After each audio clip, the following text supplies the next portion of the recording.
Hey guys, this video is the only video that you want to watch to understand awareness. And this is something not like everybody says, this is me connecting the dots on how awareness is and how easy it is to be aware.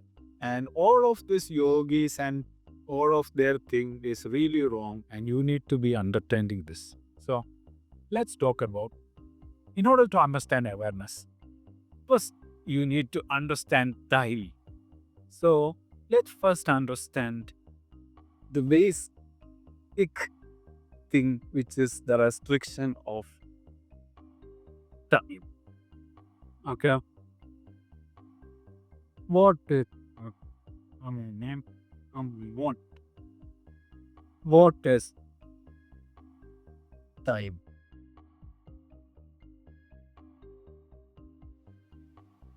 In very articulative or scientific way, time is the measure of seconds, minutes, and everything like that, right?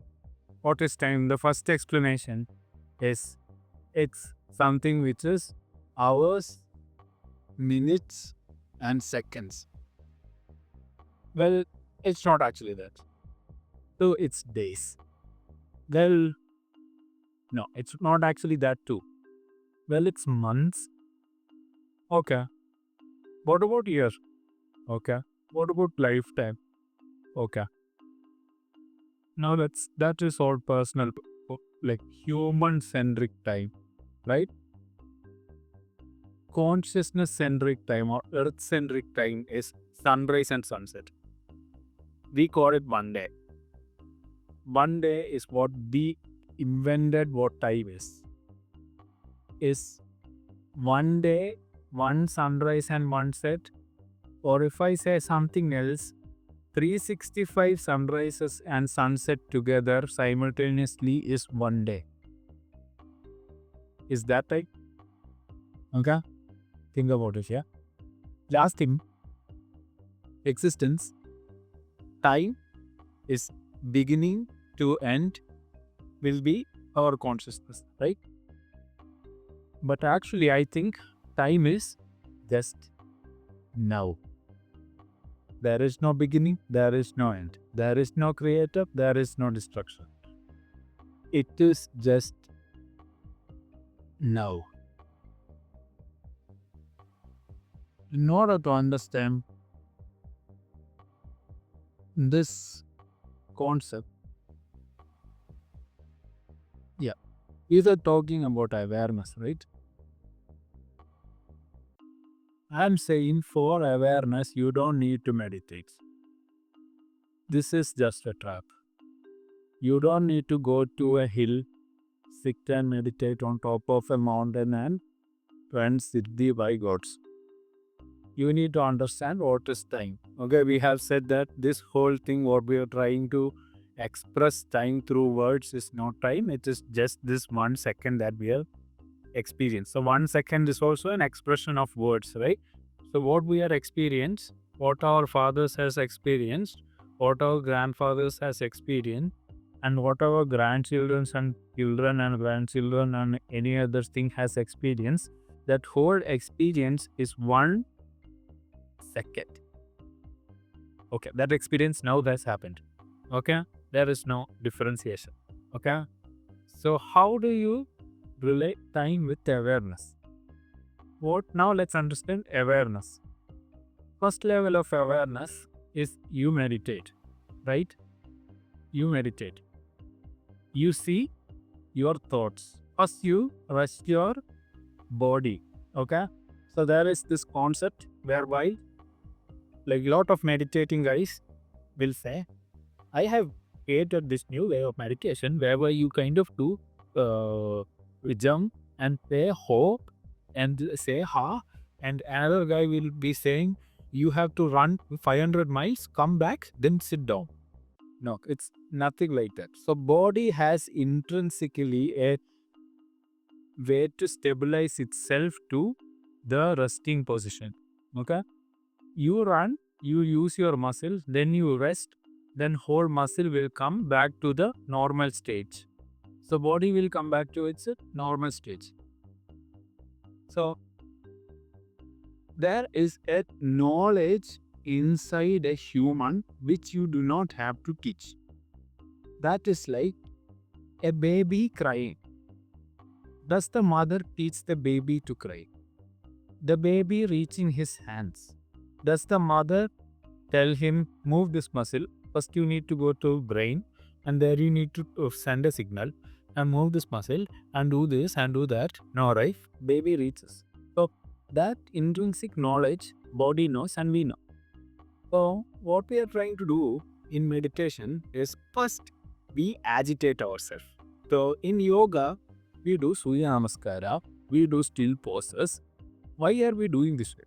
We are doing this way because we need to first try, flex everything and use our all of the energy, jumping, doing or something.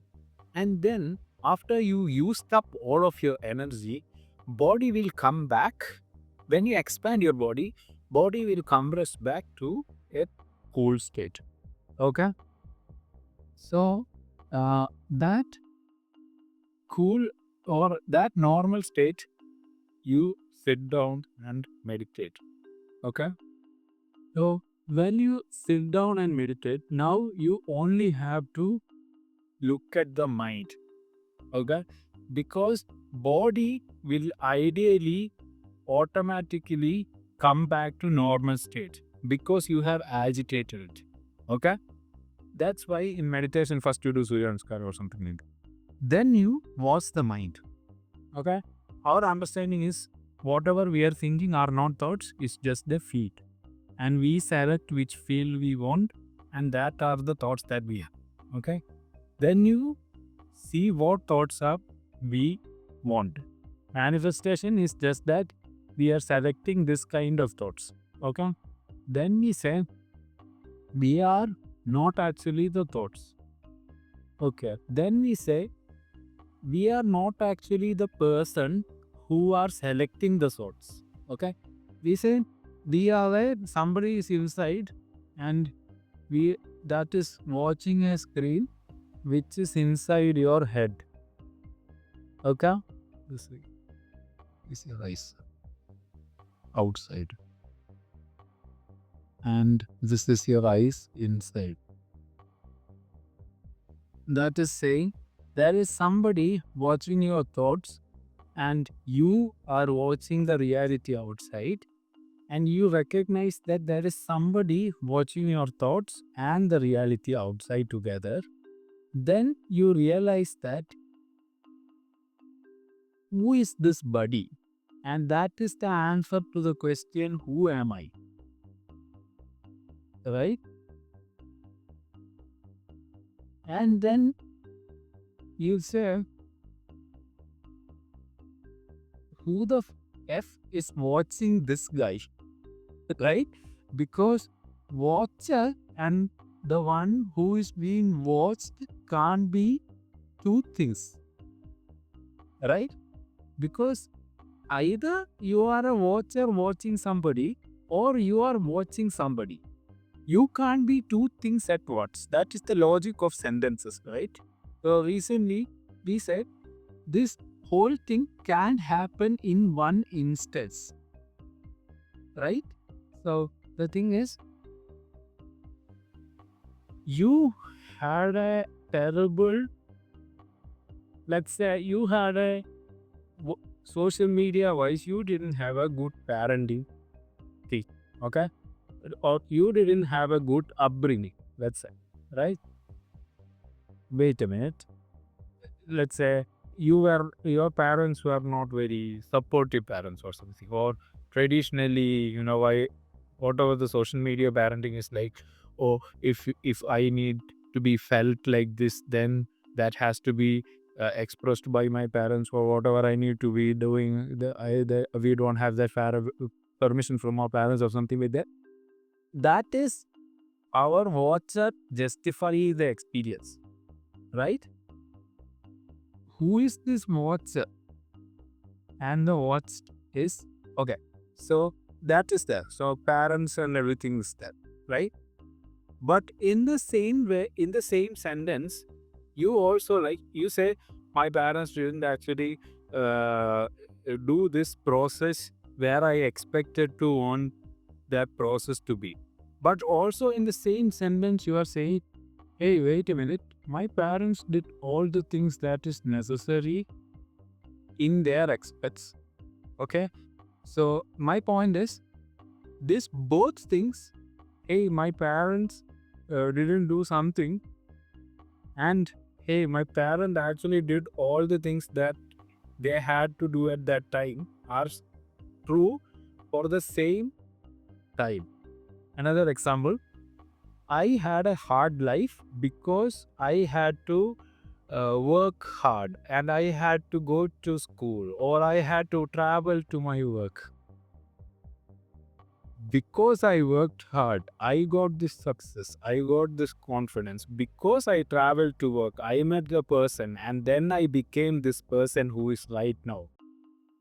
These two things are polar opposite and is happening at the same time, right? So you are saying this is a bad person, and saying in the same sentence or same thought, I really understand this person being bad because of their reasons. Society says in this option only one is true. I say the watcher and being the watched can be just one, and there is no differentiation. When we find out there is no differentiation, we say that awareness, you don't have to try to be aware, you just have to understand you are already aware.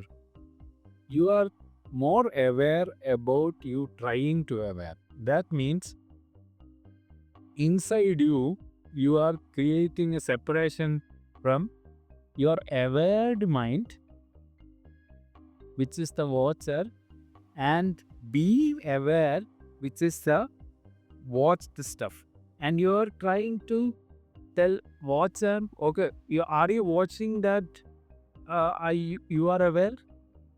When you drop that A, watcher, when the watcher says A, I am watching that you are already aware.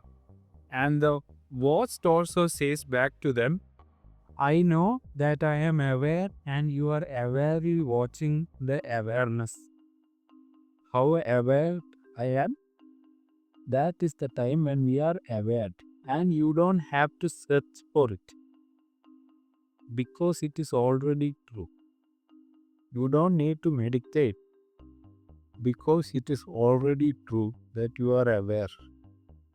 You only have to remember that you are already aware and just you. Whatever the feeling of you, be aware is already true in the reality that you are trying to be aware. God forbid.